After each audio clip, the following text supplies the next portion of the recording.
Hello, my name is Derek. I can't trade, I can't bank, and I am now a Masori mask haver. Yeah, I ended up getting this at the end of the last video, and it is now replacing my crystal helm, which I've gotten rid of. This thing is my new best in slot ranged helmet pretty much for the rest of the game unless they add a new one in the future. It's funny, I ended up getting the 1 in 12 Masori mask instead of the 1 in 3 light bearer, which is what I was going for, and also what I'll be hunting in this video. I'm currently sitting at a 1 in 33 chance per raid to get a unique, and every time I get a unique, it's a 1 in 3 for the light bearer, so we're looking at around like 90 raids here. Okay, here we are for the back-to-back. No back-to-back. I am still really excited to get some more purples here, so let's do it.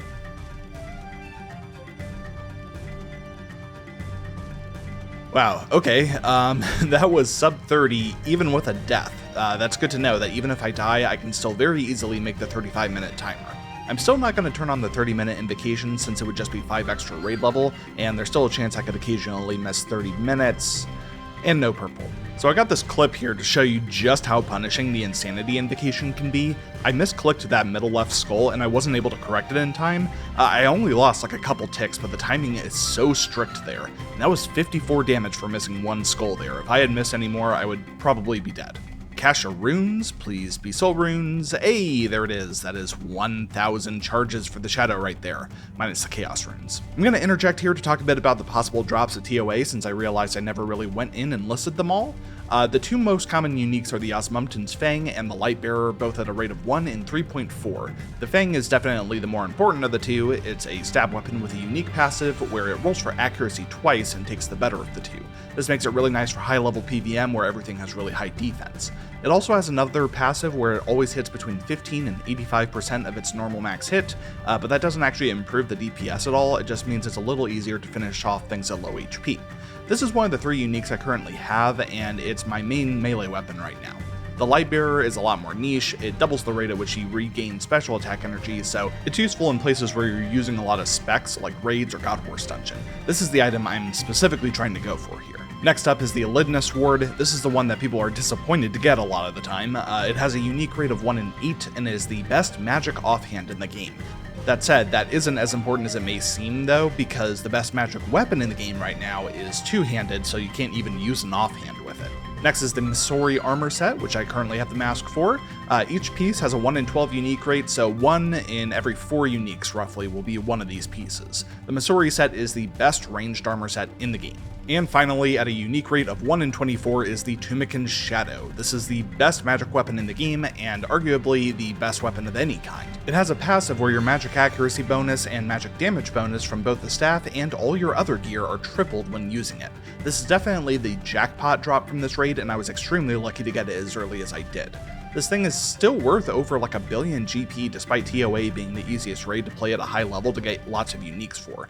That's how good it is. Alright, I know I said in the last video that I probably wasn't going to push the raid level until I got the yellow gem, but these raids are really starting to get so easy that I feel like I can still push things farther. I think what I'm going to do is enable 2 new invocations. The first is Path Seeker, which increases the path level of all the paths by 1. Because it's only increasing by 1, that means none of the bosses are going to gain any new mechanics, but their hit points and damage will still go up by 8%. The other invocation I'll be turning on is Feeling Special for Akka, which makes the memory attack happen twice as fast. This will bump my raid level up from 240 to 275 and also give me some bonus points because the points are based on the damage you deal, and Path Seeker will mean I have to deal more damage to complete the raid. So this means my unique chance goes up from 1 in 33 to 1 in 27. So I guess let's see how this goes. Okay, that is the first 275 raid done, and we are rewarded by the 1 in 27 chance to see a purple light. We are not. So in doing this, I've learned something really important. In that raid, I ended up using a lot of supplies and had to pick the Chaos Supply Pack halfway through the raid, but I still got the 3 down on Warden's Phase 2 without the Liquid Adrenaline. That's actually really big since I was already getting 3 downs previously when I was using Liquid Adrenaline. Even when I was playing Tick Perfect in Phase 2, I just did not have the DPS to finish the phase in 2 cycles. So it actually doesn't matter whether I pick the Chaos Pack or the Power Pack, I can still finish P2 Wardens in the same amount of time. So I think from now on, I'm just going to go with the Chaos Pack at the midway point and the Life Pack before Wardens, and that's actually going to make the supply situation way more lenient since I'll have extra brews and restores for Akka and Zback. So I think even though everything takes 8% longer to kill now with Path Seeker, the fact that I learned about this means that things are going to be way easier in terms of supplies, so that's pretty huge. Besides that, all the parts that got more difficult were pretty much expected. The main thing is that I'm going to have to pay more attention during the Akka fight to make absolutely certain that I catch the signal for the memory attack. I think I'm definitely just going to keep doing these 275s from now on. Although actually, with that discovery with the Chaos Pack, that actually brings up another thing. I now have way more raid supplies than I know what to do with. I think I may actually use this as an opportunity to upgrade my Need Some Help invocation to the Need Less Help one. This will cut the supply packs in half compared to what I was getting before, so now I'm not 100% sure whether this actually means that it's possible for it to give me 0 salts, and that's what I'm a bit concerned with. If that ever ends up happening, I think I'll have to take the power pack, which will make things really stressful at Akka and Zback, but I think that would be really rare, and also it would still be possible to deal with. So with this change, the raid level goes from 275 to 285, and my unique chance goes from 1 in 27 to 1 in 25, so a small boost there.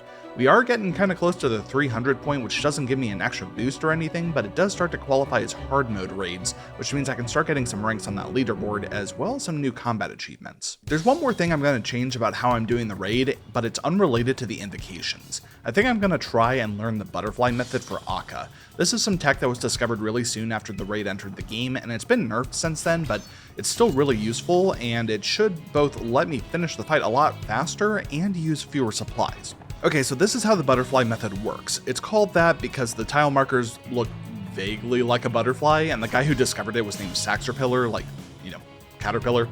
The way this works is that it takes advantage of the fact that Akka normally doesn't change his form until he hits you, so running and attacking in a particular pattern when he's in his melee form means he'll never actually be able to reach you, and you can just stay in the melee form where you do the most DPS using the shadow, and you take 0 damage. It was nerfed sometime after release so that he won't spend more than 60 seconds without changing form or doing a special attack, but it's still a lot better than just doing the fight normally. When the minions come up, you can continue the pattern to kill them too. You just have to make sure you shift-click to run to these side tiles when they're overlapped by the minions model. Okay, honestly, I am surprised at how quickly I managed to pick that up. It really is just as easy as just watching your true tile and then clicking on the next thing in the sequence at the right time. He does eventually switch out of his melee form, but later in the fight he will eventually switch back, so I can just start it up again easily. This is definitely going to make things a lot easier at higher raid levels. It'll basically be mandatory for expert raids, I think. Alright, first 285 raid. Are we rewarded? Oh shit, we actually are. And we get... No fucking way, dude. Number 2. Wow. Oh, I'm rich on the main now. Oh my god, I'm rich on the main now. Alright, so like I said, I'm just going to be dropping this over to the main. There's no reason for me to have a second shadow on the UIM, so this is just going to be a huge cash infusion for the main, which is great. It's going to be 1.2 billion GP. I have never had anywhere close to that kind of money on the main, so this is awesome. And by the way, this is something that not a lot of people know about still, but a while back they actually changed how the POH works, so you can actually enter an Iron Man's house if you're playing on a main. And that's how I have the main here in my POH right now. This is really nice for if you want to drop an item over, but you don't want to have any chance of someone else stealing it before you can pick it up on the other account.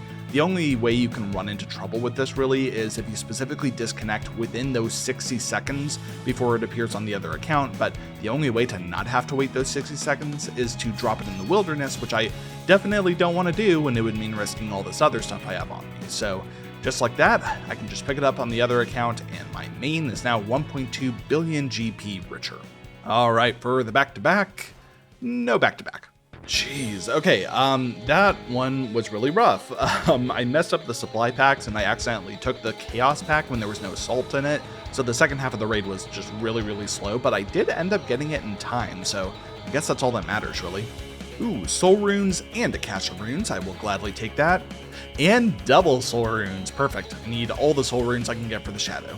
Okay, it's been a few raids on this invocation set, and I think it's time to push things a little bit further.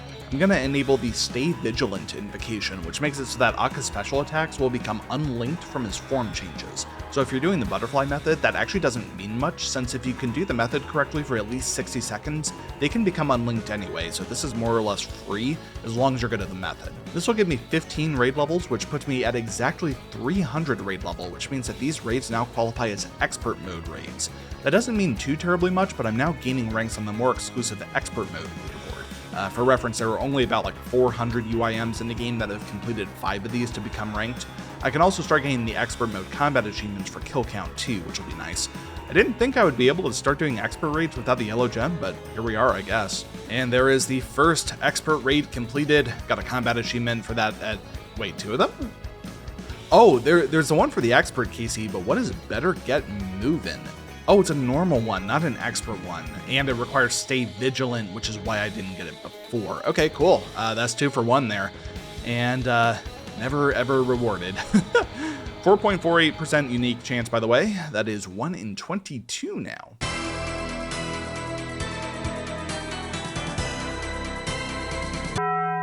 Fuck the game, fuck the game, fuck the game. Alright, we are switching it up a bit here. I've been told by a reliable source that the play is to get rid of Pathseeker, so that we're removing that 8% damage and HP buff from everything, and we are now adding Deadly Prayers, which makes you lose prayer points equal to 20% of your damage taken. So theoretically, this invocation doesn't do too much if I don't take unnecessary damage, and it should theoretically make things a bit easier since I'm not having to deal more damage and take more damage myself.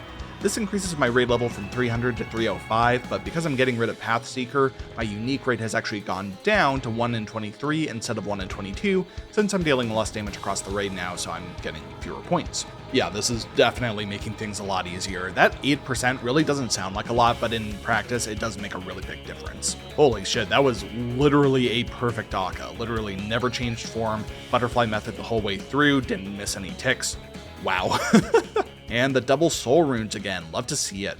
Alright, this is going to be expert raid number 10, definitely starting to get the hang of this. Ooh, we got a purple. Okay, really hoping for the ring. Once again, that is a 1 in 3 chance. If we get the ring, we're done here. Ooh, Masori body. That is 2 out of 3 Masori pieces. That is really lucky for the amount of uniques I've gotten so far. So basically everything I said in the last video about the Masori mask also applies to the body here. It's the best in slot range body, but right now it's actually a slight downgrade from the crystal body because I'm using the bow of Ferdinand, which has that passive with the crystal armor set. Alright, I've been thinking about this for a bit now, and I think what I'm going to do with this is hold on to it in the looting bag and not get rid of the crystal body just yet. I ran some DPS calcs and it looks like switching to the Masori body with the bow of Ferdinand will give me a roughly 5% DPS decrease versus the crystal body, and that's a lot more significant than like the 1% decrease from switching to the Masori mask. Obviously, I'm going to be holding on to this thing still. I will eventually be getting rid of the crystal armor entirely when I decide to stop using the bow and start camping the blowpipe until I get a twisted bow, but that's still not going to be for a bit. That said, this does mean that if I manage to get the Masori chaps, that will complete the set, which would be huge, because that means I would be able to store the whole set in the POH. Dude, what is that loot? Why did I spend half an hour on this? Oh my god. Hello, it is the first raid of the day. I am tired. Let's see if we can start today off strong, and we can.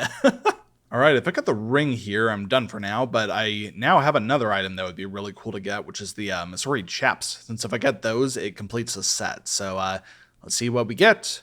Okay, first duplicate Fang. I'm fine with that. That's 30 mil for the main. And for the back-to-back, no back-to-back. Ooh, soul runes though, I'll take that. That's 250 charges for the shadow. Wow, okay, that's good to know. I had a death pretty early on in the Baba fight on this one, and I managed to still get comfortably under time. It does tank my points a bit, but it's the difference between something like 4.2% and 4% for the unique chance, so it's not that bad if it happens early in the raid. Alright, I've been having fun sending TOAs all weekend, and I think I'm gonna end the weekend by experimenting with one more change to push things even further beyond. I have no idea if I'll actually be able to do this consistently or even at all, but the only way to find out is to fuck around. I'm gonna try a raid with Walk the Path on. This is the second of the 3 invocations that raises the raid level by 50. The first was Insanity, which powers up the final phase of Wardens, which I'm using, and the other one is Pathmaster, which starts the raid with all paths at level 3, which I am definitely never gonna do. But for Walk the Path, I think it might be manageable. This invocation causes the paths to level up as you go throughout the raid. After the first path you do, 2 of the other paths will level up, and then after the next one path will level up, and then after the next one, the final path will level up again. So let's talk about what these path levels do. Every level increases the HP and damage that each boss does. The first level increases it by 8%, and each level after that increases it by 5%. However, every other level starts to modify the boss mechanics. So the first boss is Kefri, which will always be level 0, so nothing changes there compared to what I've been doing. The second will be Baba, which could be at either level 0 or 1, and if it's at level 1, it'll get boosted HP and damage, but the mechanics won't change. Akka can be anywhere from level 0 to 2, and if it's at level 2 specifically, it will gain 1 hit on the memory attack, and also the orbs in the last phase will hit harder. And finally is Zebak, which can be anywhere from level 1 to 3. If he ends up at level 2 or 3, then his attack rate will speed up by 1 tick, and the gaps in his wave attack will get smaller. So I guess we'll see how this goes. If this ends up not being too bad, I will definitely be keeping it. It would make my raid level go up from 305 to 355, which boosts my drop rate from 1 in 23 to 1 in 16, which is a huge boost. Alright, well that is the first Walk the Path raid completed. Unfortunately, I did not meet the time. I missed it by 14 seconds, which means my raid level goes down to 325, and my unique drop rate does take a hit because of that, but let's see if we are rewarded anyway. We are not.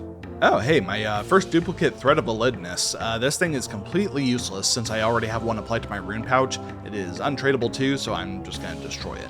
So I've thought about the situation with the timer, and I think what I'm going to do is downgrade my Jog for It invocation to Walk for It, which increases my timer to 40 minutes instead of 35.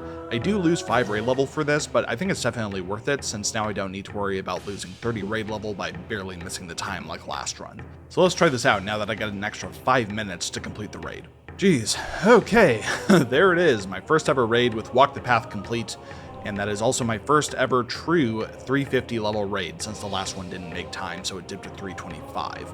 And that combat task is for the 350 without dying, so that's pretty cool. No purple, but I should be getting something special in the normal chest here. Yeah, the Masori crafting kit, cool. The Masori crafting kit is a special reward you get for completing a level 350 raid or above without dying. It's a cosmetic reward that can recolor either the Ava's Assembler or the Ava's Max Cape to turn it yellow like the Masori armor.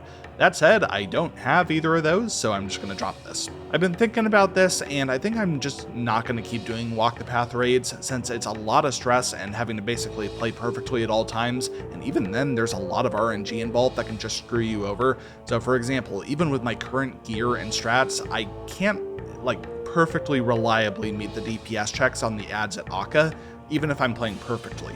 And when I do miss those DPS checks, I also just don't have enough resources to be able to recover and finish the raid. So I'm happy that I did manage to complete a 350 and get the crafting kit for the collection log, but I think I'm just going to go back to the 305s I was running before. So now we're back at a 1 in 23 drop rate. Ooh, that is the combat achievement for 25 KC at Expert TOA. I think I'm in the top 300 for this on the leaderboard now, and I feel like I barely just started with this, so that's pretty fun. Wow, that was a fast raid. Wow. Wait, that is sub 30. That's insane. I was only able to get under 30 minutes some of the time on the normal mode raids, so getting that in an expert raid is crazy. It's pretty much entirely RNG though, so it just depends on how my attack rolls land really. Oh, hey, that is thread number 3, and literally all of this is getting discarded. Wow. I also just realized that puts me at 24 raids since the last purple, which is the point where I'd expect to get another one. I think this might be the first point in the entirety of me raiding a TOA where I've gone dry since my last purple, which is pretty funny. It was bound to happen eventually though. I also want to talk for a bit about how I'm feeling about how long I'm going to stay here. I know going into this my goal was to get the Lightbearer ring, but the fact that I got 2 out of the 3 Masori pieces this early is making things a bit more complicated. I'm definitely going to be getting the chaps at some point to complete the set, but I'm still not 100% decided on whether that's going to be in this particular grind or not. So let's talk about some of the possibilities here. If I get the Masori chaps as my next new unique, then everything's really simple. I will just keep going until I get the ring, and then I'll be leaving TOA for a long time. Those 2 items are the last 2 items on the unique drop table that I care about at all. The only other one is the Elidna Sword, which I wouldn't even keep on this account. I also think if I end up getting the yellow gem before either the ring or the chaps, then I'm just going to go ahead and keep grinding TOA until I get the chaps, since I don't want to be carrying around the yellow gem with me everywhere I go. You can't store the gems, so it would be very difficult to get back. But if I end up getting the ring first, which is the most likely outcome, it's going to be a lot more complicated. If that ends up happening, I think I may just move on from TOA at that point to start doing some other stuff and then come back for the chaps later. I'm not 100% sure on that though, so we'll see. Ooh, finally got another purple. It's been 30 raids now since the last one. The small dry streak is broken. Okay, here we go. Looking for the ring or the chaps. And that is Fang number 3, 30 million for the main. And are we rewarded with the back-to-back? Never, ever.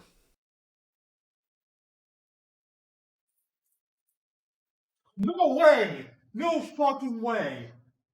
No way! I just got that. No fucking way! Wow! Well, that is the TOA pet. This is something that was not even on my radar at all. For reference, it's a 1 in 714 drop with the raid level that I'm currently doing. That's incredible. This is actually my second raid pet out of the 3 in the game, since I already have one from the Chambers of Xeric. I do want to address one thing that probably comes to mind immediately for a lot of you, and that is the transmogs that you can unlock for this pet. The transmogs for the TOA pet work differently than the ones from the other 2 raids. You have to actually unlock them on a per boss basis, and they are not RNG dependent. So to unlock a transmog for one of the bosses, you have to complete a level 450 raid with all the invocations for that boss enabled, and with that boss's path level at level 4. You can also do the same thing with the wardens, except that one's actually a lot easier since there's no path level for the wardens. So right now, I don't think I'm capable of unlocking any of the transmogs. Just a bit earlier, I was having trouble even securing a level 350 raid, and I just don't think a 450 is possible with my current gear, at least without a ton of failed attempts that I don't want to do. I do eventually want to come back and unlock all the transmogs though. That sounds like a really fun challenge for when I have some better gear. And unfortunately, I think I'm also going to have to keep the pet and the POH as well. I would love to take it with me for more raids, but I think even if I have the 3 lives invocation on, if I die once, I think I lose the pet and I'll have to pay 1 million GP to get it back. So with that out of the way, let's get some more purples, I guess. Hey, there is 50 Expert KC of the Tombs of Amasket. Wow, that is a Grandmaster task. I'm actually kind of surprised that any of the KC tasks are Grandmaster ones. It's not even like a challenge thing really, but oh well. Oh my god, that is a hell of a chest right there. 3 herb seed rolls. I think that's the first time that's ever happened to me. Well, that is the first time I think I've ever failed the timer on this raid level, which kind of sucks. I had a really bad Kefri and Baba, and then the Chaos Supply Pack didn't have any salts in it, so I had to take the Life Pack, and it all just fell apart from there. And the third one, and the third one. And of course, on that same raid, that is my first gem ever. It's 1 in 60 to get a gem of any kind, regardless of the raid level, so I think that was close to like 3 times the drop rate. And it's the useless gem, so that's just gonna get alked, I guess. Hey, Derek from the future here, interjecting for about 20 seconds so this doesn't get relegated to the end of the video and people actually see it. A couple announcements. First, I have a second channel now where I'm going to be posting more unplanned, unscripted stuff like rambles and maybe some opinions on things. Secondly, I now have a Discord server, which is likely going to be my main social media presence for the immediate future while Twitter continues to just uncontrollably shit itself. Links to both of those are in the description, and back to the video. Ooh, KC67, that is a purple. Pretty much exactly when I'd expect to get one, since that's like 22 KC since my last purple. Looking for the ring or the legs, and we get... Masori mask. Wrong Masori piece. That's my first duplicate Masori piece. They're all 1 in 12. 14 mil for the main though, so that's cool. Alright, are we rewarded with the back-to-back at 69 KC? We are not. Oh my god, that is the yellow gem. Yes, dude, yes, that is so good. That is 1 in 180 from the normal chest. I think I'm like almost exactly at that KC. Like that was spot on. Oh man, that is going to change some things with how I do this raid. The Jewel of the Sun is easily the most important of the 3 Karis Partisan gems, mainly for its special attack. It uses 75 spec energy and 50 prayer points and instantly gives you a full heal and an overheal for 20%. This is basically the key to moving on to higher level raids, since it allows you to do the raid entirely with prayer potions instead of brews and restores. Dude, I am so excited right now. Having this item means I'm going to be able to push the raid level so hard, and that means the unique drop rate is going to go through the roof. In the next video, we're just going to be going ham at the Tombs of Amasket.